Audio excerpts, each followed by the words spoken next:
திரும்ப தள்ளிக்கிட்டே போகும். ஆணா இருந்தாலும் பெண்ணா இருந்தாலும் 29 வயசு ஆகும், ஒரு பயம் வந்துடும்.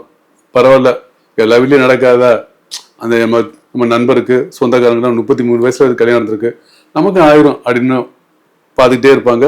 33 வயசு ஆகி போறோம். 33 வயசுல பயம் வரும். அது அந்த 29 வயசுல கூட பயம் வராது, 30 பயம் வரும், 33 ரொம்ப பயம் வந்துடும். திருமணம் நடக்குமா நடக்காதா அப்படி பயம் வந்துடும். அப்புறம் பாத்தீங்கன்னா இப்படியே தள்ளி போகும்போது 37 வயசு வந்து திருமணம் நடக்காது. 37ல வாழ்க்கையை வெறுத்து போயிடுவாரு அந்த மனுஷன். திருமணம் வேண்டாம்னு கூட சொல்லுவாரு. நான் பார்க்க வரல சில ஜாதகம் பார்த்துருக்கேன், சார் 37 வயசு போச்சு வேணாம் சார், திருமணமே வேணாம் சார், நான் என்னோட மைண்டா இல்லை, நான் தொழிலை சம்பாதிக்கணும் அப்படின்னு சொல்லுவாங்க.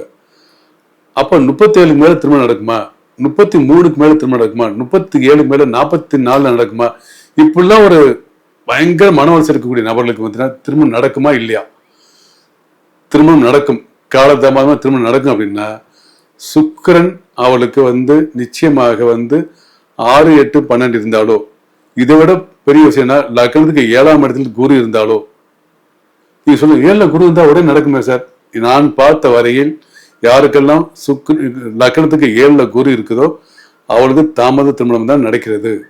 29, 33, 34, 37, 44 வயசுல திருமணம் நடக்கிறத பார்த்துருக்கேன்.